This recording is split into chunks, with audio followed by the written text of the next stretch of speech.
Hello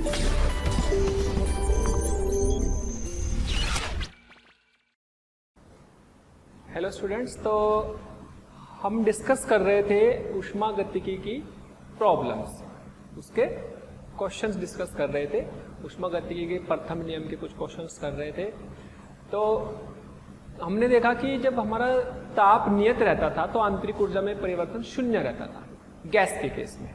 लेकिन ताप नियत रहे और आंतरिक ऊर्जा बदल जाए, ऐसा भी केस पॉसिबल हो सकता है। ऐसा कब हो सकता है? जब अवस्था परिवर्तन हो, यानी कि वो ऊर्जा ताप बदलने के साथ ताप ना बदले लेकिन उसकी ऊर्जा कहाँ खर्च हो रही है? आंतरिक ऊर्जा में उसकी यूज हो रही है। उसको गुप्त ऊर्जा के रूप में फेज परिवर्तन बोल सकते हैं, उसको अवस्था परिवर्तन बोल सकते हैं। जैसे उसको एक सवाल से समझते हैं।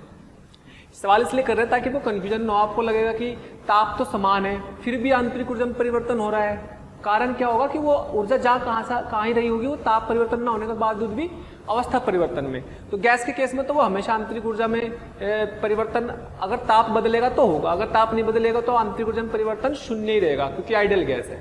लेकिन कुछ पदार्थ हो सकते हैं, जैसे अपन अवस्था परिवर्तन पढ़े थे हमने, ऊष्मा मिति में पढ़ा था हमने, भाई बर्फ पिघलता है, पानी वाष्प में बदलता है। तो इस तरह के सवालों में क्या होता है कि हमारी उसमें ऊर्जा ऊष्मा आंतरिक ऊर्जा में परिवर्तन हो जाती है, लेकिन उसमें ताप नहीं बदलता है, यानी कि अवस्था परिवर्तन के कारण ऐसा हो सकता है। जैसे एक सवाल को समझते हैं कि भाई क्वेश्चन में क्या दिया हुआ है कि 1 ग्राम पानी है, 1 ग्राम पानी क्या बोला? भाप में बदल गया, भाप में बदल गया।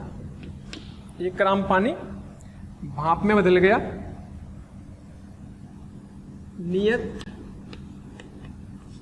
दाब 1 एटमॉस्फेयर पर, 1 एटमॉस्फेयर दाब पर वो उसमें बदल गया, ठीक है। जिससे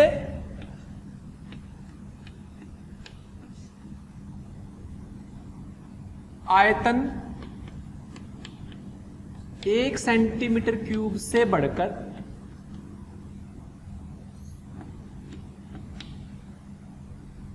1671 सेंटीमीटर क्यूब हो गया, है ना। अब हीट ऑफ वेपराइजेशन, वाष्पन की गुप्त ऊष्मा दे रखी है 540 कैलोरी पर ग्राम, है ना। ये होती है भाप की गुप्त ऊष्मा। तो पहला सवाल क्या पूछा? कार्य बताना जूल में। कार्य फेज कह सकते हो अवस्था परिवर्तन के लिए, अवस्था परिवर्तन के लिए परिवर्तन में कार्य जूल में। तो कार्य का तो वही है दाब इंटू आयतन में परिवर्तन। और दूसरा क्या पूछा है बेटे? आंतरिक ऊर्जा में परिवर्तन, आंतरिक ऊर्जा में परिवर्तन। अब यहां ये इंपॉर्टेंट, ये चीज समझाना चाह रहा हूं कि भाई गैस के केस में तो बिल्कुल सही है कि आंतरिक ऊर्जा में परिवर्तन नहीं होता जब ताप नियत रहता है। लेकिन जब ताप नियत रहे और फिर भी आंतरिक में परिवर्तन हो जाए तो ऐसा हो सकता है। तो पहला तो अपना कार्य का ये, तो कार्य बराबर तो क्या है बेटा? नियत दाब पर है। नियत दाब का मतलब समदाबी प्रक्रम है, तो P into V final minus V initial. तो कार्य तो आ ही गया, कार्य में तो कोई टेंशन होने वाली है नहीं, है ना। तो कार्य के लिए तो क्या करेंगे? 1.01 10 की पावर 6 1 एटमॉस्फेयर का मतलब ये हुआ। और बेटे 1671 माइनस 1, और ये सेंटीमीटर क्यूब में है तो मीटर क्यूब में बदल लेंगे इसको। मीटर क्यूब में बदलेंगे तो कितना आएगा? तो सेंटीमीटर क्यूब में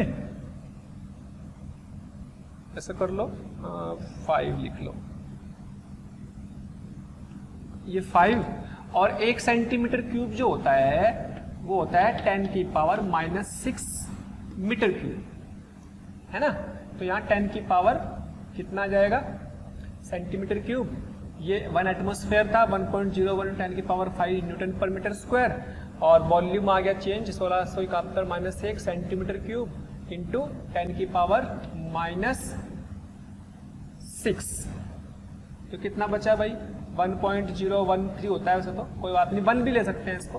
तो 10 की पावर -1 इंटू 1670, तो मल्टीप्लाई करेंगे तो लगभग आ जाएगा 167 कह सकते हैं, या 168.67 जूल, है ना, अप्रोक्सीमेट 167 कह सकते हैं आप इसको, इतना कह सकते हैं, कोई दिक्कत नहीं है ना। कुल मिला के वर्क तो हमारा वही है तरीका जो निकाल रहे थे, लेकिन आंतरिक ऊर्जा में परिवर्तन, जब हमने उसको ऊष्मा दी तो उसकी पानी से भाप में बदल गया, पानी से भाप में बदल गया, तो उसका मतलब दी गई ऊष्मा गुप्त ऊष्मा में चली गई, और जो गुप्त ऊष्मा में चली गई तो कितनी ऊष्मा दी गई, dQ बराबर ml, ml लगा देंगे। द्रव्यमान कितना, 1 ग्राम, और बेटे कितनी 540, तो 540 कैलोरी। इसे क्या जूल में बदल सकते हैं हम, यस, 540 इंटू 4.2 ये जूल में आ गई। बेटे सॉल्व करने पर आ जाएगी 2268 जूल, है ना। और बेटे dQ बराबर क्या होती है, dW प्लस du।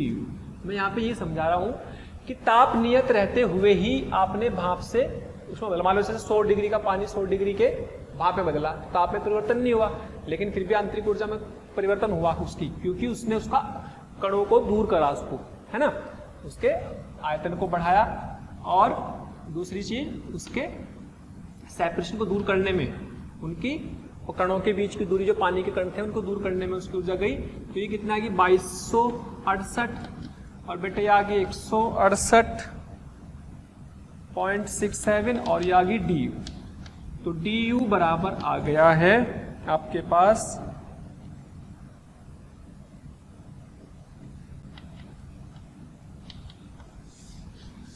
तो आंतरिक ऊर्जा में परिवर्तन ही आया। इस सवाल को समझाने का पर्पज क्लियर हो गया होगा कि मेन पर्पज इस क्वेश्चन का क्या था। मेन पर्पज यही था कि भाई ताप नियत रहते हुए भी आंतरिक ऊर्जा में परिवर्तन हो सकता है, लेकिन दूसरी चीज परिवर्तन क्या होनी चाहिए, अवस्था में परिवर्तन हो रहा हो।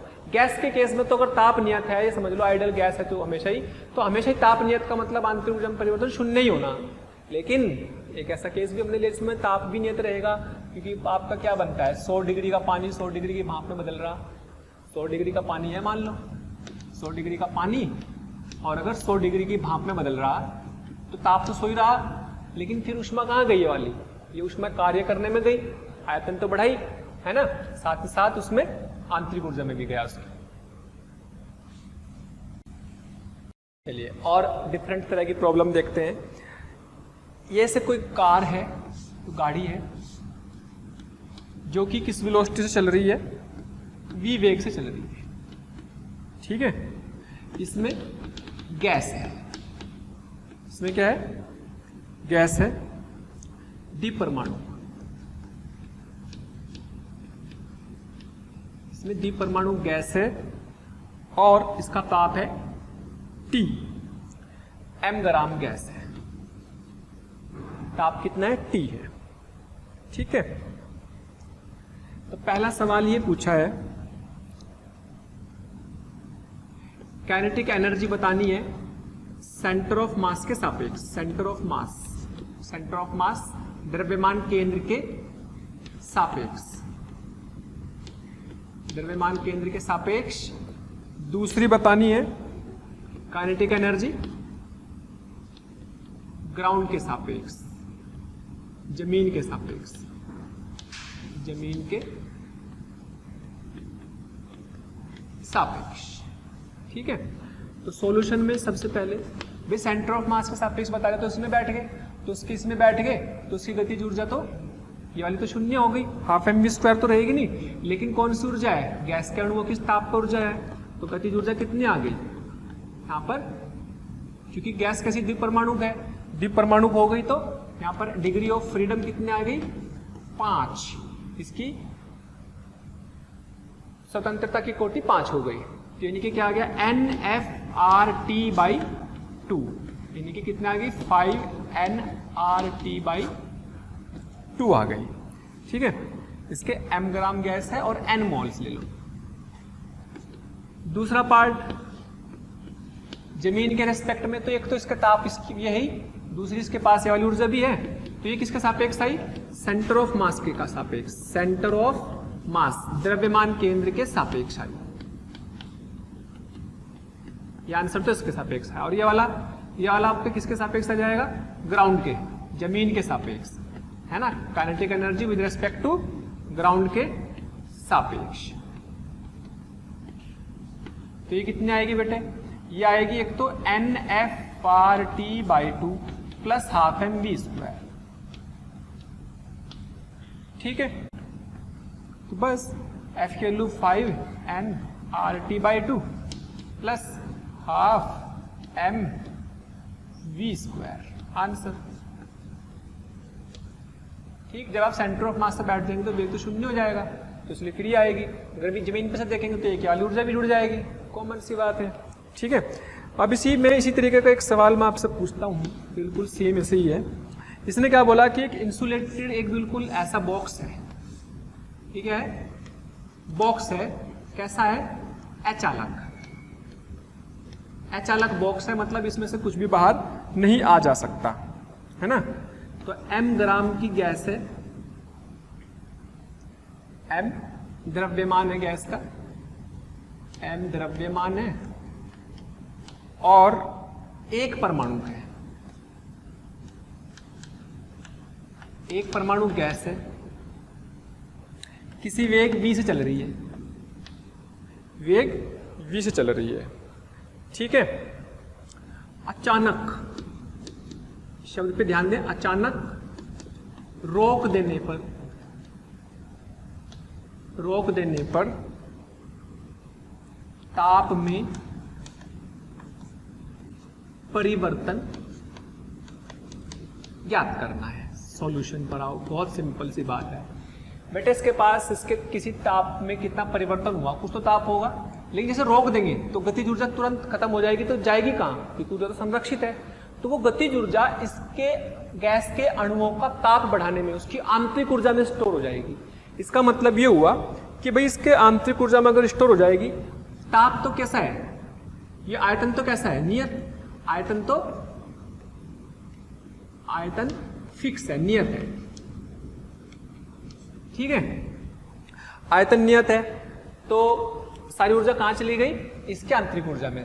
तो क्या लिखेंगे, हाफ mv² किस में कन्वर्ट हो गई, आंतरिक ऊर्जा में, आंतरिक ऊर्जा में बढ़ जाएगी। तो क्या लिखेंगे, NCV/dt। तो मुझे ये dt निकालना, ताप में परिवर्तन। ठीक है,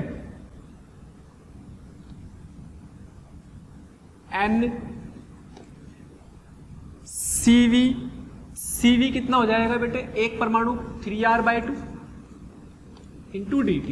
ये तो निकालना था। और गैस का द्रव्यमान कितना लिखेंगे, गैस का द्रव्यमान लिख सकते हैं कितना, मान लीजिएगा ये m द्रव्यमान की गैस थी, तो क्या लिखेंगे, हाफ mv², और ये 2 से 2 काट दो, तो यहां पर आ गया dt बराबर कितना, mv²/3nr, इतना ताप आ गया। अच्छा, m/n, अगर इसका अणु भार दे दूं, अगर अणु भार कैपिटल M दे दूं तो क्या होगा, यही आंसर को ऐसे भी लिखा जा सकता है, अगर अणु भार दे देंगे तो मास अपॉन मोलों की संख्या, तो mv²/3²। वो डिपेंड करेगा कि उसने उसका द्रव्यमान दे रखा है या अणुभार दिया हुआ है, जैसे भी उसने दिया होगा उसी के हिसाब से उसका आंसर लिख देंगे। ओके, तो इसका ताप में परिवर्तन आया और उसकी आंतरिक ऊर्जा में बढ़ा देगा। ये क्या करेगा, ये इसकी आंतरिक ऊर्जा बढ़ा देगा, क्योंकि ऊर्जा कहां गई, हाफ mv², आंतरिक ऊर्जा में।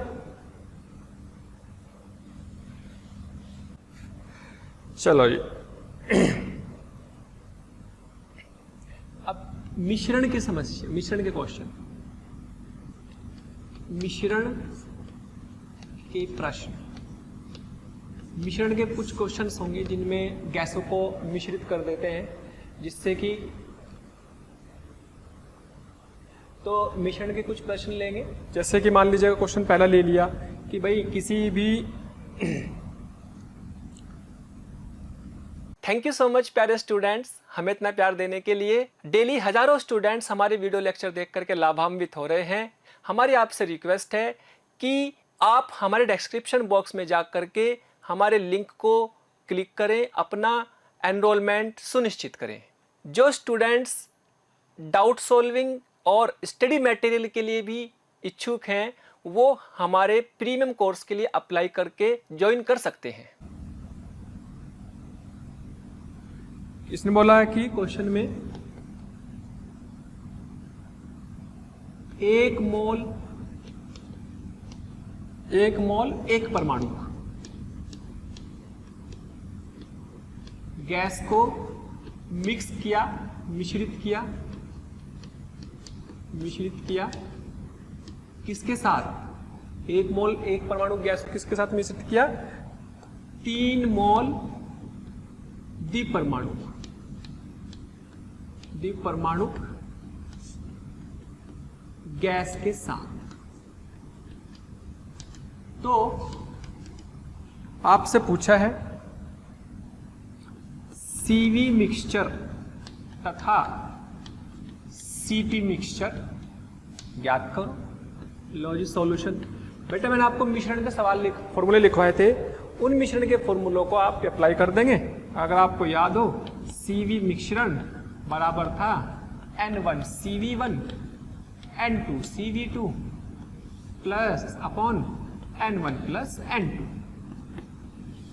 CV1 कितना? 1 परमाणु 3R/2, 2 परमाणु 5R/2, कितने मोल? 1, तो 1 × 3R/2 प्लस N2 कितना बेटे? 3 × 5R/2 बटे 1 + 3 बराबर सॉल्व कर लेंगे। सॉल्व करने पर आ जाएगा कितना? 9R/2। और CP मिक्स बराबर CV मिक्स प्लस R, ये पढ़ाया था हमने, तो इसमें R जोड़ देंगे। 9R/2 प्लस R तो 11R/2 आंसर। ये आ गया। ठीक, एक और देखो। एक गैस बंद बर्तन में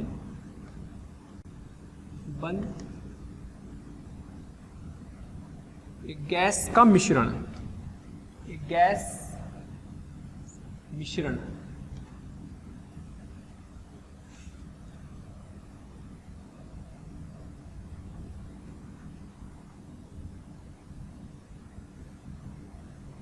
एक बंद बर्तन में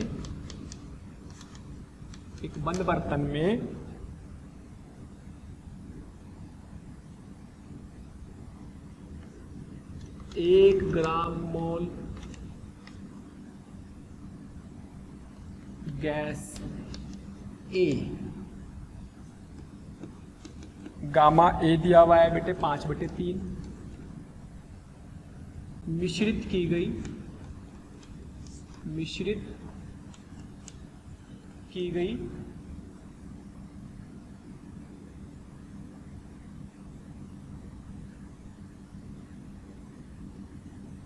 गैस B के साथ और गामा B दिया हुआ 7/5 ये दिया हुआ। ताप T पे 2 गैसों को मिश्रित किया गया है ना। दोनों गैस एक दूसरे से कोई रिएक्शन नहीं करती। A तथा B निष्क्रिय गैस है। निष्क्रिय मतलब आपस में कोई क्रिया नहीं करती, निष्क्रिय गैस है। ठीक है। तो B के मोलों की संख्या बताओ, मोलों की संख्या बतानी है यदि मिश्रण का गामा आपको दिया हुआ है 19/13। सवाल समझे, दो गैस हैं, A और B को मिलाया और मिलाने पर B के कितने मोल है बताने हैं, जबकि दोनों के अलग अलग गामा दे रखे हैं। और बेटा गामा मिश्रण का हमें पता ही है क्या होता है। गामा मिश्रण का, मिक्सचर का गामा क्या होता है, N1Cp1 plus N2Cp2 upon N1Cv1 plus N2Cv2, ये तो होता है।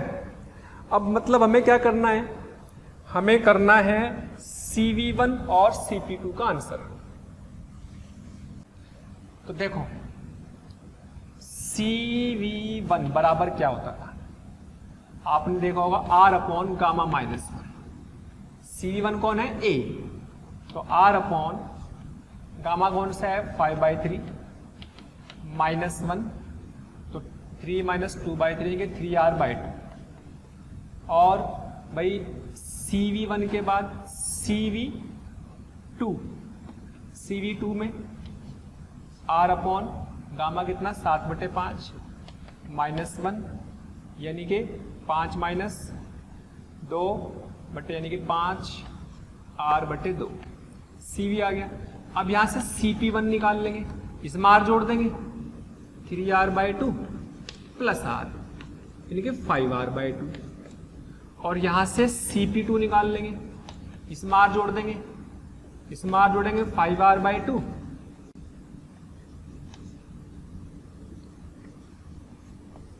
Plus R, that is 7R/2।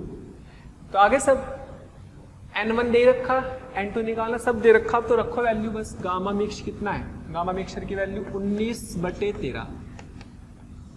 N1 1 है, Cp1 5R/2 plus N 7R/2 plus 1 3R/2 plus N 5R/2। Okay, अब इसमें बहुत ध्यान देखो, तो R/2 तो कॉमन लेके कट जाएगा, बचेगा क्या 5 plus 7n/3 plus 5n। Multiply कर लो, 19 दिया 57, 95, n बराबर 65 प्लस 91 n। जोड़ लेंगे, इसमें से 4n बचेंगे, ये उधर जाएगा तो कितने बच गए 8, तो n बराबर आ गया 8/4 2, यानी कि B के 2 मोल मिला है इसमें। तो इस तरीके से हम मिश्रण के सवालों को कर सकते हैं, कोई बहुत मुश्किल काम नहीं है। ओके, और देखो जी इसी तरीके का सवाल होगा। सवाल में कह रहा है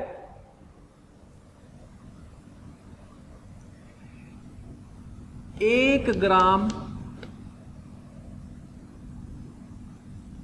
हाइड्रोजन तथा 1 ग्राम हीलियम के गैसीय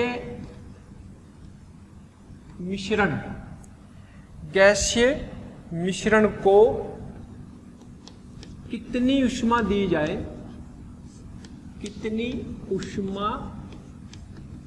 जाए, ताकि ताप 0 डिग्री से 100 डिग्री तक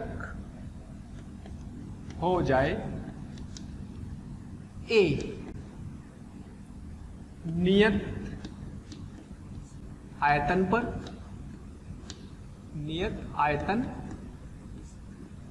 पर और बी नियत दाब पर। दो केस हैं। और बेटा आर की वैल्यू वैसे तो आपको पता ही कितनी होती है, लेकिन 2 कैलोरी पर मोल पर केल्विन दे रखी, कैलोरी में दे दी, कोई दिक्कत नहीं है ना। और ये भी दिया हुआ है कि CV ऑफ हाइड्रोजन 5R/2 डायऑटोमेटिक है ना भाई, द्विपरमाणु का तो ये होती है। और CV of He, CV of He ये भी दिया हुआ है। ये कितना दिया हुआ है भाई, 3R/2 होनी भी चाहिए यही, एक परमाणु है ना हीलियम। तो ये सब डेटा दे दिया। अब सॉल्यूशन देखो क्या है। सॉल्यूशन में बेटे आपसे ऊष्मा पूछी कितनी, दो तरीके के हैं।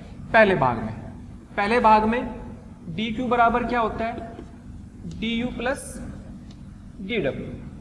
आयतन क्या होगा, शून्य, आयतन में चेंज शून्य होगा तो वर्क शून्य होगा। तो जो ऊष्मा होगी वो क्या हो जाएगी, du के बराबर।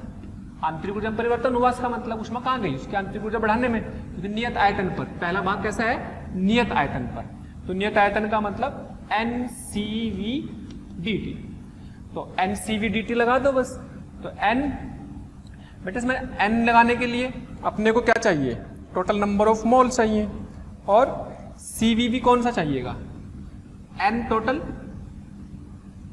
और CV भी कौन सा, मिक्सचर वाला, क्योंकि मिश्रित कर दिया, dt। ये तो होगा। तो पहले तो मोल निकाल लेते हैं। N1 कितने, N1 अगर N1 की बात करें हाइड्रोजन के लिए तो कितने हैं बेटे, 1 ग्राम, द्रव्यमान 1 ग्राम। और ये कितना होता है, 2 होता है हाइड्रोजन गैस के लिए। इसका मोलिकुलर मास कितना होगा हाइड्रोजन गैस का, 2। और N2 कितना है भाई, N2 कितना है, 1 ग्राम। और हीलियम का क्या होता है, 4। तो N1 प्लस N2 कितना आ गया, N1 प्लस N2 कितना आ गया, N टोटल कितना, 1/2 प्लस 1/4 कितना आ गया भाई, और 4 2 और 1 3/4, 3/4। तो N तो ये आ गया। लेकिन अभी क्या चाहिए, CV मिक्सचर। CV मिक्सचर हमने अभी निकालना सीखा। N1 CV1 plus N2 CV2 upon N1 plus N2।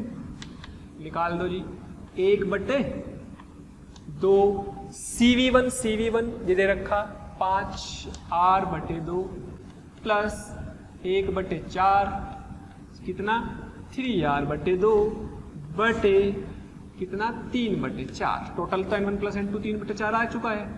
तो सोल्व करो जी, सोल्व करो। सोल्व करने पर क्या आएगा, CV मिक्सचर को सोल्व करने पर आ जाएगा 13R/6, 13R/6 आ जाएगा। रख दो। तो dQ भाग A की बात हो रही, N कितना, 3/4, CV मिक्सचर कितना, 13R/6। और बेटे डेल्टा T कितना, 100 माइनस 0। अब इसे केल्विन में ले लो, डिग्री सेल्सियस में ले लो, किसी में मान लो, अंतर पे कोई फर्क पड़ने वाला नहीं है भाई। अगर से डिग्री, क्योंकि जब अंतर होता है तो डिग्री सेल्सियस में भी अंतर और केल्विन में भी अंतर समान होता है, ठीक है। तो 3 दूनी 6, तो 13R/8 × 100। अच्छा, अब इसमें R की वैल्यू दे रखी कैलोरी के हिसाब से, तो आंसर भी किस में आएगा, कैलोरी में आएगा। लो जी, 13/8 × 2 × 100 बराबर कितना आ जाएगा, 2 चौक 8, 4 से काटा 25 आएगा। तो 25 तिया 75, 25 × 25 और 7 32, इतने कैलोरी में आएगा आंसर। क्यों, क्योंकि R की वैल्यू क्या दे रखी, 2 कैलोरी पर मोल पर केल्विन। और ध्यान रखना ये केल्विन में कन्वर्ट करोगे तो भी यही आंसर रहेगा, अंतर में कोई फर्क पड़ने वाला नहीं है, ठीक है। तो इसमें अगर आप इसको 100 में भी 273 जोड़ोगे, इसमें भी 273 जोड़ोगे, तो घटा के 273 तो कट ही जाएगा, तो अंतर तो 100 ही बचेगा। तो इसलिए इसकी यूनिट में कोई चेंज करने की जरूरत नहीं है ना। अच्छा, ये तो एक पार्ट हो गया हमारा पहला वाला, ये तो पहला वाला पार्ट हो गया। दूसरा भाग में क्या है, नियत दाब पर दी गई ऊष्मा, नियत दाब पर दी गई तो b भाग करते हैं। b भाग में क्या करना है भाई, यही नियम लगाएंगे, यही नियम लगाएंगे तो क्या चेंज होगा। अब नियत दाब पे तो कार्य भी होता है, नियत दाब पे तो कार्य भी होगा, तो नियत दाब पे कार्य कितना होगा, ये तो होगा NCV dt, और ये कितना होगा NR dt। तो N टोटल वाले आएंगे, CV भी मिक्सचर वाली आएगी, है ना, N टोटल वाला और CV मिक्सचर वाली dt, और यहां पर भी N टोटल वाला कुल और R dt। अच्छा ये तो हम निकाल ही चुके, ये तो हम निकाल ही चुके। NR dt की बात और कर लेते हैं, बस NR dt की बात और करनी और उसमें जोड़ देंगे, ठीक है।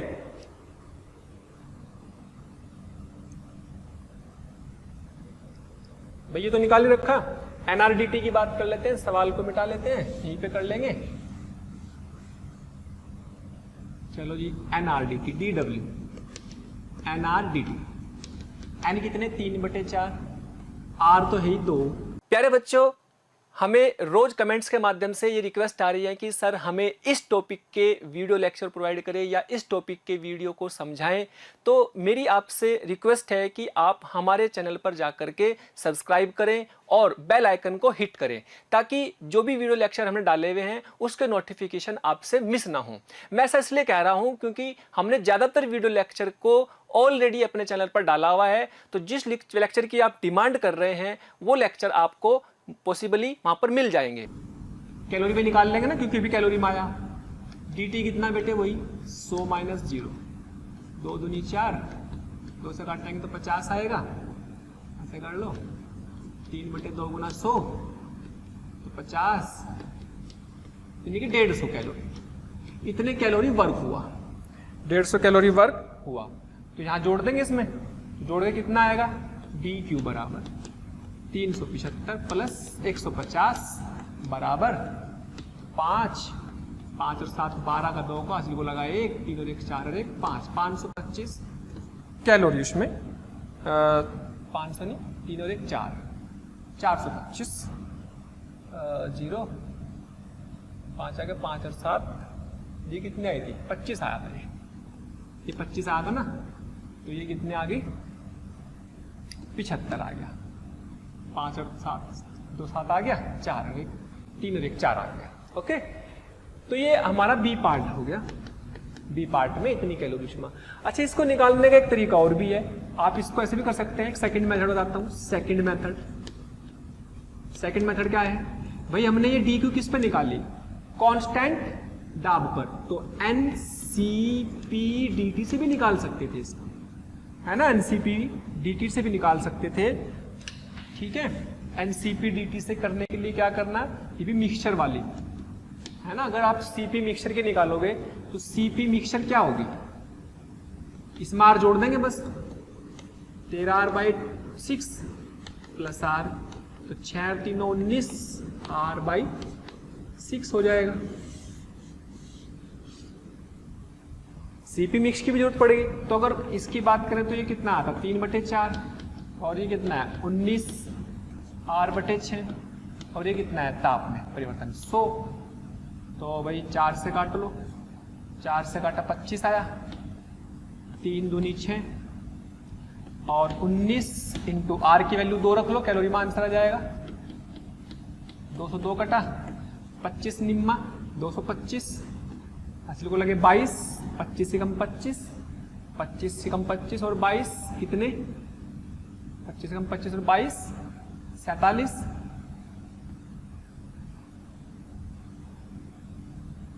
25 निम्मा 225 आ गए, 22 असिल को लगे, 25 से कम 25 और 22 जोड़ेंगे तो 47, कितने कैलोरी।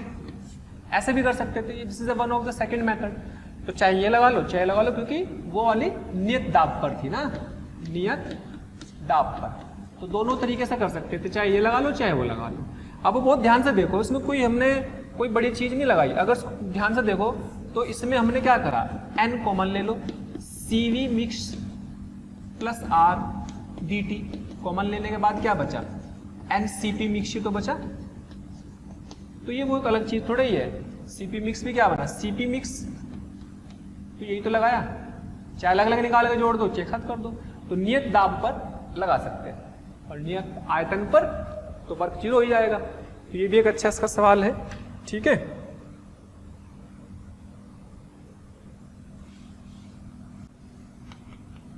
नेक्स्ट सवाल देखते हैं। अगले क्वेश्चन में दिया हुआ है कि भाई नाइट्रोजन है किसी बंद बर्तन में, किसी बंद बर्तन में 0.014 kg nitrogen gas N2 gas 27 degree Celsius पर है। ठीक है, तो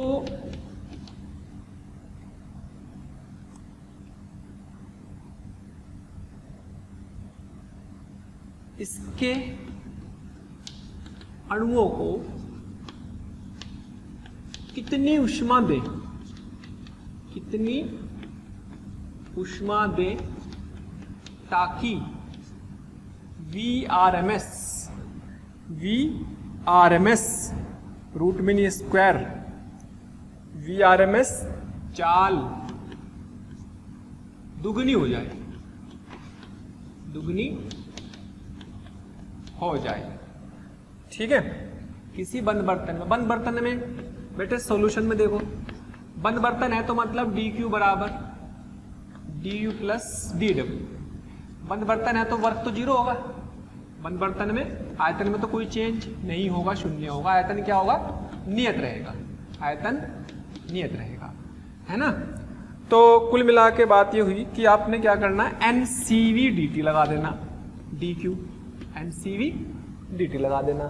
हालांकि इसमें मिक्सचर नहीं है लेकिन फिर भी n तो निकाल ही लेंगे आप। इसके द्रव्यमान कितना 0.014 इंटू 1000 ग्राम बटे 28, कितने मोल आ गए, तो बेटे मोलों की संख्या आ गई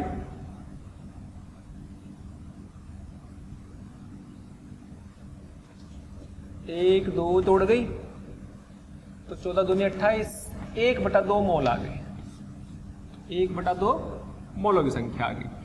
Cv द्विपरमाणु गैस है तो द्विपरमाणु के लिए 5R/2, ताप में अंतर, ऊष्मा दी तो ताप तो बदल जाएगा, पहले तो कितना था इतना, तो ताप में बेटा आपने पढ़ा होगा VRMS समानुपाती होती है रूट टी के, तो VRMS 1 बटे VRMS 2 बराबर रूट T1 बटे T2, और T1 कितना 27 डिग्री सेल्सियस मतलब 300 केल्विन, केल्विन में यूज होता है ये वाला हमेशा ही। ठीक है, तो ये स्पीड V थी, इसको क्या कर दिया, डबल कर दिया, और ये 300 था तो ताप कितना हो गया T2 छम छम, तो 1/4 स्क्वायर कर देंगे दोनों तरफ का, 300 बटे T2, और T2 बराबर आ जाएगा 1200 केल्विन ताप इसका हो चुका होगा। यानी कि अब हमें यहाँ पे ताप की दिक्कत भी नहीं है, ये 1/2, ये 5R/2 और ये dt कितना 1200 माइनस 300, 1200 माइनस 300 आ गया। ठीक है, और R की वैल्यू 2 कैलोरी पर मोल पर केल्विन दे दें अगर, तो 2 में देंगे तो क्या होगा 1/2 इंटू 5 इंटू 2/2, 1200 माइनस 300 900, भाई कैलोरी में दे रखा तो आंसर कैलोरी में आएगा, बस इतना अंतर है। ठीक है, तो 2 से ये भी कट जाएगा, 450 गुना 5 कर देना है तो कितना आएगा भाई 5 0 0 5 5 25, हासिल को लगे 2 5 चौक 20 और 2 22। आज यूनिट क्या आएगी, कैलोरी यूनिट आ जाएगी भाई। अगर से जूल में बदलोगे तो 4.2 से मल्टीप्लाई करते हैं ना, तो 4.2 से मल्टीप्लाई करें कितना जाएगा 8.4, तो ये तो होता है 8.3 8.4 जूल पर में से ना, तो इसलिए ये वाला ये आ गया। क्लियर,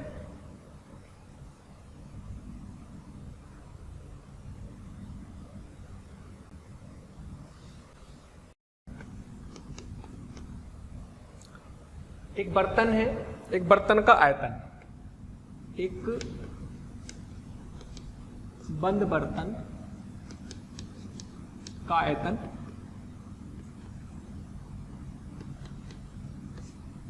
दे रखा है बेटे 0.2 मीटर क्यूब।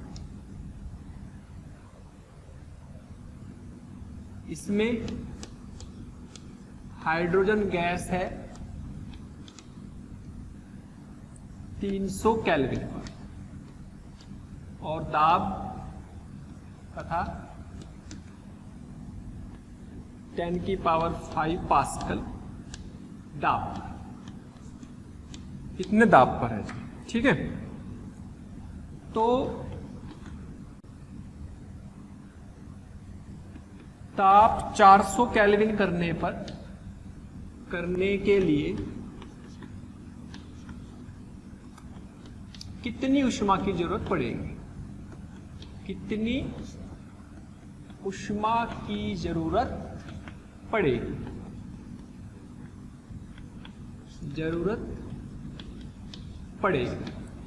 कितनी ऊष्मा की जरूरत पड़ेगी ये पूछा हुआ है। और हमें सीवी दे रखा है इसका 5 कैलोरी पर मोल पर केल्विन, है ना। तो बस सॉल्यूशन में तो कोई दिक्कत आने वाली बात है नहीं भाई। क्या पूछी? ऊष्मा dQ बराबर N, ये dQ बराबर du प्लस dW। बेटे बंद बर्तन है तो बंद बर्तन का मतलब वर्क 0, आयतन में परिवर्तन 0, समायतनिक प्रक्रम, तो NCV/dt। तो भाई अगर सवाल को ध्यान से देखो तो N चाहिए मेन, तो CV तो पता ही और dt भी पता। कितना ताप कर दिया? 400, 100 आ गया। तो N कहां से पता लगेगा? आयतन दे रखा, तो PV बराबर nRT, तो N बराबर PV/RT। तो दाब कितना था? 10⁵, आयतन कितना था? 0.2, R कितना ले लेंगे बेटे इसमें? 8.31 स्टैंडर्ड वैल्यू है, तो T कितना लेंगे बेटे? 300 केल्विन। तो इसको N को सोल्व कर लेंगे, लगभग आ जाएगा 8 मोल्स N आ जाएगा। और बस यहाँ रखो N की वैल्यू कितनी? 8, CV कितना? 5, ताप में परिवर्तन कितना? 400 माइनस 300, तो 8×5 = 40 इंटू 100, तो ये आपका आंसर आ गया। अच्छा, एक चीज का ध्यान रखेंगे, यहाँ कैलोरी में है तो कैलोरी में आंसर आएगा। तो कितना आ गया बेटे? 4000 कैलोरी या फिर 4 किलो कैलोरी, 4 किलो कैलोरी। तो इस तरीके से ऊष्मागतिकी के पहले नियम का इस्तेमाल, इसका प्रयोग हम बहुत सारे सवालों के साथ सीख चुके हैं। बाकी प्रैक्टिस है, बहुत सारे सवालों की प्रैक्टिस करेंगे और ऐसे ही हो जाएंगे। मैक्सिमम प्रॉब्लम लगभग हर वैरायटी के हम ले चुके हैं। जब आप प्रैक्टिस करेंगे तो लगभग सारे क्वेश्चन हो जाएंगे, ठीक है। अब हम इसके बाद आएंगे ऊष्मागतिकी के दूसरे नियम पर। हाँ, तो बच्चों हमने ऊष्मागतिकी के बहुत सारे क्वेश्चन देख लिए हैं। ऊष्मागतिकी के प्रथम नियम पर बेस बहुत सारी प्रॉब्लम देख लिए हैं। अब हम ऊष्मागतिकी का दूसरा नियम पढ़ने वाले हैं। लेकिन ऊष्मागतिकी का दूसरा नियम पढ़ने से पहले हमें ये जानना होगा कि भाई ऊष्मागतिकी के पहले नियम में क्या कमियां थी जो हमें ऊष्मागतिकी के दूसरे नियम पर जाना पड़ा। कुछ तो कमियां रही होंगी पहले नियम में, तभी तो दूसरे पर गए, है ना। तो ऊष्मागतिकी के पहले नियम में कुछ कमियां थी, पहले उनको जान लेते हैं। क्या क्या लिमिटेशंस थी, उसकी सीमाएं थी, भाई यहाँ तक कि उसकी सीमाएं हैं, है ना। तो उन सीमाओं को जान लेते हैं क्या क्या थी। उसके कुछ एग्जाम्पल्स भी हम क्लियर करेंगे कि क्या क्या एग्जाम्पल्स हैं जिनसे हम ऊष्मागतिकी के पहले नियम को हमने अप्लाई तो किया, लेकिन उसकी सीमा कहाँ तक है ना। फिर हम दूसरे नियम पर जाएंगे। एक्चुअल में दूसरे नियम में हमें बेसिकली उसका बेस कुछ चीज़ें हैं, जैसे हीट इंजन है, रेफ्रिजरेटर है, तो इनको पढ़ना है। दूसरे नियम पर बेस्ड ये है ना। तो उसमें ऊष्मा से कार्य और कार्य से ऊष्मा में परिवर्तन की बात करनी।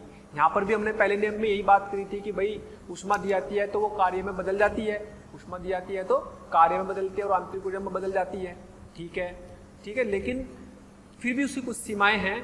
तो ऊर्जा संरक्षण का नियम है, तो ऊर्जा संरक्षण का नियम तो कभी फेल होता नहीं। लेकिन यहाँ पर हम जब इसको अप्लाई करते हैं तो कुछ प्रक्रम ऐसे हैं जिससे कि हमें उन प्रक्रमों के कारण हमने उनको एक लिमिटेशंस के साथ उसको अप्लाई करना पड़ता है, ठीक है। जैसे पहले तो यह है कि ये ऊष्मा प्रवाह की दिशा को नहीं बताता, ऊष्मा प्रवाह की दिशा को नहीं बताता, क्योंकि ऊष्मा हमेशा उच्च ताप से निम्न ताप की तरफ प्रवाहित होती है, निम्न ताप से उच्च ताप की तरफ प्रवाहित नहीं होती है। लेकिन जब हम किसी उच्च ताप की बॉडी से निम्न ताप की बॉडी में ऊष्मा दे देते हैं तो ऊष्मा चली जाती है, लेकिन क्या निम्न ताप वाली बॉडी उच्च ताप वाली वस्तु को ऊष्मा दे सकती है? इस बारे में कोई इन्फॉर्मेशन नहीं है। जा सकती है तो कैसे जा सकती है? क्या वो अपना आप जाएगी या उसको हमें कुछ एक्स्ट्रा कुछ बीच में कुछ स्रोत लगाना पड़ेगा? तो इसके बारे में हमें कोई इन्फॉर्मेशन नहीं दे दी है, तो ऊष्मा प्रवाह की दिशा को ये नहीं बताता है। ये पहला पॉइंट आपको याद रखना है। दूसरा है, ऊष्मा कार्य में किन प्रतिबंधों के साथ बदलती है, इसकी कोई जानकारी नहीं देता है। अगर ऊष्मा बदल रही है कार्य में तो उसके साथ क्या क्या प्रतिबंध है, क्या क्या कंडीशंस हैं, उन कंडीशनों के बारे में इसमें कोई जानकारी नहीं मिलती है। तो उस जानकारी को भी हम यहाँ सेकंड लॉ में देखेंगे कि भाई किन कंडीशनों के साथ हमें ऊष्मा कार्य में बदल रही है और कितनी ऊष्मा बदल रही है, क्या पूरी बदल रही है, क्या थोड़ी बदल रही है, उसके बारे में जानकारी हम यहाँ पर ले रहे हैं। अगर आपको हमारे वीडियो लेक्चर्स पसंद आ रहे हैं तो प्लीज़ लाइक और शेयर करना ना भूलें। इससे आपके साथी, आपके जो ज़रूरतमंद दोस्त और विद्यार्थी हैं उन तक भी ये वीडियो लेक्चर पहुंच जाएंगे ताकि वो भी इससे लाभान्वित हो सकें।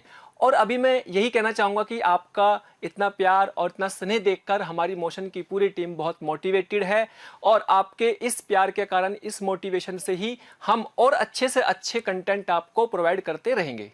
कोई प्रक्रम संभव है या नहीं, इसकी कोई जानकारी नहीं देता है। ये कोई प्रक्रम हो गया लेकिन उसके बारे में ये नहीं पता लग पाता कि भाई ये प्रक्रम नेचुरली प्रकृति में संभव है कि ये नहीं है ना। ऐसे बहुत सारे एग्जाम्पल मिलेंगे आपको प्रकृति में जिसमें कि इसमें first law of thermodynamics float बोल देते हैं, second law of thermodynamics slot बोल देते हैं। First law of thermodynamics float, second law of thermodynamics slot. तो हम फ्लोट पूरा पढ़ चुके हैं। तो पहले नियम में जैसे मान लो अगर मैं बात करूं कि मान लो कोई कॉफी रख दिया आपने कमरे में, गर्म करने रख दी कमरे में ठंडे में, तो ठंडी हो जाएगी धीरे धीरे। जाहिर सी बात है उसकी ऊष्मा, उसकी ऊर्जा कहाँ चली गई? वातावरण में चली गई। तो ऊष्मा गतिकी के पहले नियम को फॉलो कर रहा है, ऊष्मा गतिकी के पहले नियम को फॉलो कर रहा है। उसकी ऊर्जा कहीं ना कहीं दूसरी फॉर्म में कन्वर्ट हो गई है। लेकिन क्या वातावरण से वो ऊष्मा मिलकर के उस कॉफी को गर्म कर सकती है? क्या उस कमरे में से ऊष्मा को लेकर के गर्म कर सकती है? नहीं, ऐसा पॉसिबल नहीं है। लेकिन गति का, ऊष्मा गति का पहला नियम तो लग रहा, लेकिन क्या वापस ऐसा हो सकता है? तो ये भी तो पॉसिबल हो जाना चाहिए था। या इसके लिए हमें बीच में कुछ ऐसा सोर्स लगाना पड़ेगा, ऐसी कोई प्रतिबंध, ऐसी कोई कंडीशन लगानी पड़ेगी कि ऐसा भी हो जाए कि उधर से ऊष्मा कॉफी में चले जाए, कम ताप से ऊष्मा उच्च ताप में चली जाए। तो इसमें ऐसा पॉसिबल नहीं हो रहा है ना। ठीक है, दो वस्तु हैं, अगर एक 0 डिग्री सेल्सियस पे, एक 100 डिग्री सेल्सियस पे, दोनों को हमने मिलाया तो मान लो उनका ताप 50 हो गया, उनका ताप 50 हो गया दोनों का। लेकिन क्या ऐसा पॉसिबल है कि दो 50-50 की लेकर के आए और एक 0 पर पहुंच जाए और एक 100 पर पहुंच जाए? ये इम्पॉसिबल है। लेकिन हाँ, ऊष्मा गति का पहला नियम यहाँ भी काम कर रहा है कि भाई यहाँ से ऊष्मा गई, ऐसे ऐसे ट्रांसफर हुई, यानी कि ऊर्जा संरक्षण का नियम था ऊष्मा गति का पहला नियम। तो ऊष्मा गति का पहला नियम काम तो कर रहा है, लेकिन एक दिशा में काम कर रहा है, दूसरी दिशा में काम नहीं कर रहा है। तो इसमें ऊष्मा गतिकी के इस दिशा को नहीं बताता है ये। और ये संभव नहीं है कि दो 50-50 की वस्तुओं को लिया और वापस फिर एक 0 पर पहुंच गई और एक 100 पर पहुंच गई, है ना। लेकिन ऐसा भी होना चाहिए, फिर जब ऊष्मा ऊर्जा संरक्षण का नियम है तो ऐसा भी होना चाहिए। एक और ले लो, लेकिन ऐसा होता नहीं। एक एग्जाम्पल और लो, मान लो हीटर से कमरा गर्म कर दिया, हमने इलेक्ट्रिक एनर्जी दी, इलेक्ट्रिक एनर्जी से हीट निकली, हीट ने कमरा गर्म कर दिया, है ना। इसने कहा ना यही हीटर कमरे को वैद्युत धारा प्रवाहित करने पर गर्म कर देता है। क्या समान ऊष्मा हीटर को तारों को दे दे? अगर उतनी ऊष्मा हीटर का तारों को दे देंगे तो क्या उसके हीटर के तारों में विद्युत ऊर्जा, करंट प्रवाहित होने लगेगी, विद्युत ऊर्जा आ जाएगी? नहीं, ऐसा नहीं होता। लेकिन क्या ऐसा पॉसिबल हो सकता है कि हम इस तरह के कामों को कर सके? तो हम सेकंड लॉ में देखेंगे कि किस तरीके से कम ताप से उच्च ताप पर भी ऊष्मा को प्रवाहित किया जा सकता है ना। और किस तरीके से हम ऊष्मा को कार्य में बदल सकते हैं, और भी तरीके इसमें जानेंगे। तो वो सेकंड लॉ में आ जाएंगी चीजें। जैसे मान लो हमने बोला कि भाई एक बुलेट गई, मान लो एक बुलेट ली, बुलेट जा रही, पूरी काइनेटिक एनर्जी है उसकी, गतिज ऊर्जा है, गतिज ऊर्जा है तो वो किसी दीवार में घुस गई, दीवार में घुस गई तो उसकी गतिज ऊर्जा पूरी पूरी उसकी आंतरिक ऊर्जा में बदल गई और ऊष्मा में बदल गई यहाँ पर, है ना। तो क्या ये संभव है कि उतनी ही ऊर्जा उस ऊष्मांतरिक ऊर्जा के बराबर उसमें ऊष्मा देते और वापस वो गतिज ऊर्जा करते वापस आ जाए? नहीं। तो ये इस बारे में इंफॉर्मेशन नहीं बताता, क्योंकि है तो ऊर्जा संरक्षण का नियम, ऊर्जा संरक्षण का नियम तो फॉलो हो रहा कि भाई गतिज ऊर्जा थी वो उसकी गर्म करके उच्च ऊष्मा में चली गई, है ना, और उसके ताप बढ़ गया, आंतरिक ऊर्जा में परिवर्तन हो गया, है ना। तो ऊष्मा गति का पहला नियम तो लग रहा है, एक दिशा में तो लग ही रहा है, लेकिन दूसरी डायरेक्शन में अगर लगा कर देखें तो पॉसिबल नहीं हो पा रहा है। तो उसकी सीमाएं हैं कुछ कि भाई हम यहाँ तक इसको अप्लाई कर सकते हैं। तो अब ये तो चीज़ ठीक है, अभी पहला ऊष्मागतिकी के पहले नियम की ये सीमाएं हमने याद कर ली और इनको हमने पहले नियम के अकॉर्डिंग हमने सारी चीजें कर ली है, ऊष्मागतिकी का पहले नियम लगा दिया। और ऐसे बहुत सारे प्रोसेस देख लिए, ऐसे बहुत सारे प्रक्रम देख लिए कि वही कोई प्रक्रम हो भी रहा है, नहीं हो रहा है ना, और उल्टा प्रक्रम तो नहीं हो पा रहा कुछ ऐसा कि ऐसा तो हो गया कि ऊर्जा संरक्षण के नियम के हिसाब से, लेकिन बुलेट वापस तो नहीं आ सकती, उतनी ऊर्जा अगर दे दी जाए, उतनी उष्मा अगर उसका आंतरिक ऊर्जा के बराबर उष्मा दे दे तो वापस चलने लगे। भाई इतने सारा समुद्र है, समुद्र में इतनी आंतरिक ऊर्जा है, इतनी ऊर्जा है, तो ऐसा थोड़ी ना हो जाता है कि भाई अगर समुद्र की आंतरिक ऊर्जा हम पूरी की पूरी यूज कर सके, नहीं हो पा रहा। तो ऐसे बहुत सारे प्रक्रम हैं जिनको हम एक डायरेक्शन में तो कर सकते हैं, दूसरे डायरेक्शन में पॉसिबल नहीं हो पा रहे, लेकिन ऊर्जा संरक्षण का नियम वैलिड है, वो कभी भी फेल नहीं होता। यानी कि फर्स्ट लॉ ऑफ थर्मोडायनेमिक्स तो लग रहा है, लेकिन एक दिशा में लग रहा है, दूसरी दिशा में नहीं लग रहा है ना। तो ऐसे कई सारे प्रक्रम आपको देखने को मिलेंगे। तो इसको सॉल्व किया गया ऊष्मागतिकी के दूसरे नियम के हिसाब से। उसमें क्या बोला गया? उसमें ये बोला कि भाई मतलब उसके अलग अलग साइंटिस्ट हैं, अलग अलग फिजिक्स के लोगों ने अलग अलग तरह के स्टेटमेंट दिए, अलग अलग तरह के स्टेटमेंट दिए कि कोई भी बॉडी से अगर मान लो, पहला एक स्टेटमेंट बोल देता हूं मैं सब लिखवाऊंगा, इनको अच्छे से लिखवाऊंगा, पहले थोड़ा समझा देता हूं। मान लो कोई ठंडी बॉडी से अगर गर्म बॉडी में ऊष्मा प्रवाहित करनी है तो ऐसा संभव है ही नहीं बिना किसी बाह्य सोर्स के। अपने आप कभी भी निम्न ताप की वस्तु से उच्च ताप की वस्तु की तरफ ऊष्मा प्रवाहित नहीं हो सकती। ये क्लैसियस का स्टेटमेंट था और यही ऊष्मागतिकी का दूसरा नियम भी कहलाता है ना, इसी को दूसरा नियम भी कहलाता है। और एक केल्विन प्लैंक ने भी दिया था।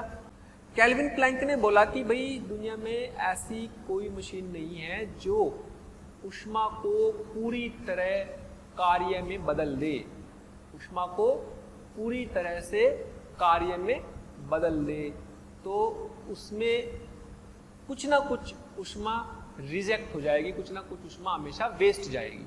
कार्य को, ऊष्मा को कार्य में बदलने के लिए कुछ ना कुछ ऊष्मा वेस्ट हो जाएगी, है ना। या हम ये कहें कि भाई लो ताप से उच्च ताप की तरफ ऊष्मा प्रवाहित करनी, तो उसके लिए कुछ ना कुछ बीच में सोर्स लगाना पड़ेगा, कुछ ना कुछ एक्स्ट्रा हमें करना पड़ेगा, जिसकी वजह से निम्न ताप से उच्च ताप की तरफ ऊष्मा प्रवाहित होगी। ये क्लैसियस ने बोला। केल्विन ने क्या बोला कि भाई पूरी तरह से कोई भी ऊष्मा कार्य में परिवर्तित नहीं की जा सकती। ये इंजन के हिसाब से उसने बोला कि दुनिया में ऐसा कोई भी मशीन या ऐसी कोई इंजन नहीं है जो पूरी की पूरी ऊर्जा को, ऊष्मा को कार्य में परिवर्तित कर देंगे, यानी कि कुछ ना कुछ ऊष्मा हमेशा ही उसमें से जो होगी रिजेक्ट होगी, वेस्ट होगी, है ना। तो पहले तो ये हमने याद कर ली भाई अपनी ऊष्मागतिकी के पहले नियम की सीमाएं हैं। और ऐसे बहुत सारे प्रक्रम है, मैंने 3 एग्जाम्पल लिखे, आपको किताबों में मिल जाएंगे, 10-20 एग्जाम्पल मिल जाएंगे ऐसे, जो प्रक्रम आपके संभव एक दिशा में तो हो रहे, दूसरे क्रम में नहीं हो रहे, या कुछ प्रक्रम हो रहे हैं या नहीं हो रहे, इनके बारे में कोई जानकारी नहीं हो रही। तो कहने का मतलब ये हुआ कि भाई कुछ प्रक्रम ऐसे हुए जिनके लिए हमें ऊष्मागतिकी का दूसरा नियम लाना पड़ा, है ना, ऊष्मागतिकी का दूसरा नियम लाना पड़ा। तो अब दूसरा नियम क्या है उसको अच्छे से लिखते हैं, समझते हैं, किसने क्या स्टेटमेंट दिया उसको जानते हैं, ठीक है। तो ऊष्मागतिकी के पहले नियम की कुछ सीमाओं के साथ अब हम ऊष्मागतिकी के दूसरे नियम को पढ़ रहे हैं। उसके बारे में कुछ स्टेटमेंट दिए गए, पहला हम उन स्टेटमेंट को जानते हैं, फिर इसकी डिटेल में जानकर जानेंगे, इनकी हेल्प से इंजन कैसे बनाए गए, इंजन के पीछे क्या कॉन्सेप्ट रखा गया, रेफ्रिजरेटर के पीछे क्या कॉन्सेप्ट रखा गया, वो सब सेकंड लॉ के बेसिस पर सोचा गया, है ना। दूसरा नियम इसलिए बहुत इंपॉर्टेंट है प्रैक्टिकली पॉइंट ऑफ व्यू से, क्योंकि सोचो इतनी बड़ी चीजें, इंजन जिस पास बहुत सारी दुनिया चल रही है, ऑटोमोबाइल इंजीनियरिंग पूरी चल रही है, तो इंजन सारा का सारा सेकंड लॉ पर बेस्ड है। रेफ्रिजरेटर हर घर में होता है आजकल फ्रिज, तो रेफ्रिजरेटर की बात करें तो रेफ्रिजरेटर भी सारा का सारा सेकंड लॉ पर काम करता है ना। तो उसके जो नियम दिए गए पहले वो नियम याद रखते हैं, स्टेटमेंट आता है, रट लेना है, समझ लेना है, लेकिन उसके आगे की जो कहानी है वो हम डिटेल में डिस्कशन करेंगे, उसके बारे में जानेंगे कि भाई क्या कंसेप्ट सोचा गया। सोचो कितना बड़ा वाइड रीजन है ये इंजन पढ़ना या रेफ्रिजरेटर पढ़ना, इसके ऊपर पूरी की पूरी मैकेनिकल इंजीनियरिंग है, फिर 4-4 साल लग जाते हैं पढ़ते हुए इनके बारे में, जब जाके पूरे इंजीनियर बनते हैं इंजनों के इनके बारे में। तो यहाँ पे तो बस हमें क्या है कि बेसिक प्रिंसिपल और बेसिक आइडिया क्या है, कंसेप्ट क्या सोचा, अच्छा ये कंसेप्ट है जिसके पीछे हमें इंजन के बारे में सोचना है, या रेफ्रिजरेटर के पीछे बेसिक लॉजिक ये है। तो बेसिक कंसेप्ट समझने हैं हमें, है ना, पूरी इंजीनियरिंग में जाना है ना, पूरी की पूरी जो है ये नहीं सोचना कि पूरी मेडिकल साइंस क्या लग रही है इसमें या पूरी इंजीनियरिंग साइंस क्या लग रही है इसमें। तो हमें को तो सिर्फ से कंसेप्ट समझना है, ठीक। मेडिकल वालों के लिए तो फिर भी चलो सिर्फ थ्योरी से काम चल जाएगा, थोड़ा सा समझ लेंगे इसको, लेकिन इंजीनियरिंग वालों को क्या है पूरा का पूरा कंसेप्ट इसलिए भी समझना कि आप आगे कोई इंजीनियरिंग में पढ़ता है तो इंजीनियरिंग में क्या करेगा वो आगे इसके बारे में पूरी की पूरी डिटेल पढ़ सकता है अगर मैकेनिकल ब्रांच लेता है तो इसलिए अपने को जितनी जरूरत है उतना पढ़ना है, जितना मैं बताऊंगा उतने को समझना है। ओके, तो इसमें पहला जो केल्विन प्लैंक ने स्टेटमेंट दिया, उसने बोला कि भाई चक्रीय प्रक्रम में प्रयुक्त इंजन द्वारा, इंजन कोई मशीन मान लो फिलहाल, तो इंजन कोई चक्रीय प्रक्रम में है जिसमें उष्मा कार्य की बात की जाएगी, उष्मा कार्य की चेंज की बात की जाएगी। तो चक्रीय प्रक्रम में प्रयुक्त इंजन द्वारा यह संभव ही नहीं है कि किसी स्रोत से उष्मा को पूरी तरह कार्य में बदल सके। इसने बोला कि किसी स्रोत से उष्मा निकालो और उसे पूरी तरह से कार्य में कन्वर्ट कर लो, यह संभव ही नहीं है। उष्मा की जो उष्मा इंजन होते हैं, हीट इंजन होते हैं, जो हम पढ़ेंगे अभी अच्छे डिटेल में पढ़ेंगे थोड़ा सा, तो उन इंजन जो काम करते हैं उनमें यही होता है कि उष्मा लेते हैं और उष्मा निकालते हैं किसी स्रोत से, और उस स्रोत से उष्मा को निकाल करके वर्क कराते हैं। वर्क क्या कराते हैं, टायरों को घुमाते हैं, वर्क ये तो कराते हैं, पिस्टन के साथ टायर लगा देते हैं, टायर घूमते हैं, लेकिन 100% उष्मा ऊर्जा कार्य में नहीं बदलती। आप देखते हो गाड़ी गर्म हो जाती है, कार गर्म हो जाती है, या इस जो एटमॉस्फेयर में वातावरण में कुछ हीट हम रिजेक्ट कर देते हैं, कुछ हीट को हम स्थानांतरित करते हैं किसमें, वातावरण में। तो हमेशा ही जितनी उष्मा निकाली वो पूरी पूरी कार्य में नहीं बदलती, बल्कि कुछ उष्मा हमेशा ही क्या हो जाती है, कुछ उष्मा हमेशा ही रिजेक्ट करते हैं, वेस्ट करते हैं, वो हमेशा ही हमें निकालनी ही पड़ती है। तो सिंक बोलते हैं जिसमें हम किसी चीज को वेस्ट डालते हैं, सिंक होते हैं, जैसे किचन में होता है सिंक होता है ना, कोई भी जो है अपना बर्तन साफ किए वो सिंक में चला गया सारा कचरा। तो सिंक यानी कि यहाँ पर सिंक क्या है, निम्न ताप वाला एरिया, जहाँ सिंक क्या है यहाँ पर इंजन में निम्न ताप वाली जगह, जिसमें हमने जो है उच्च ताप वाली उष्मा से निकाल करके वर्क करवाया, और वर्क करा करके पूरी उष्मा नहीं बदली, कुछ उष्मा हमें वेस्ट जाएगी। अगर सारी की सारी बदल जाए तो उसे बोलते हैं परफेक्ट हीट इंजन, आदर्श, बिल्कुल पूरी की पूरी उष्मा कार्य बदल गई, जो कि संभव ही नहीं है, दुनिया में ऐसा इंजन बनना असंभव है। ये मैथमेटिकली हम उसका फॉर्मूला भी निकालेंगे जिससे पता लगेगा अच्छा ये तो संभव ही नहीं है ना। तो इसी बात को ऐसे भी बोल सकते हैं कि संपूर्ण उष्मा को कार्य में बदलना संभव ही नहीं है, अर्थात आदर्श उष्मा इंजन बनाना संभव नहीं है जो कि पूरी उष्मा को कार्य में बदल दे, ऐसा उष्मा इंजन बनाना संभव ही नहीं है। तो ये पहला स्टेटमेंट केल्विन प्लैंक ने दे दिया, और इसी को हमने क्या मान लिया, second law of thermodynamics, slot बोल देते हैं भाई। एक तो पहला क्या था, जीरोथ लॉ ऑफ थर्मोडायनेमिक्स, जलॉट, फर्स्ट लॉ ऑफ थर्मोडायनेमिक्स फ्लॉट, second law of thermodynamics slot, ऐसे याद रख लो शॉर्ट में, ठीक।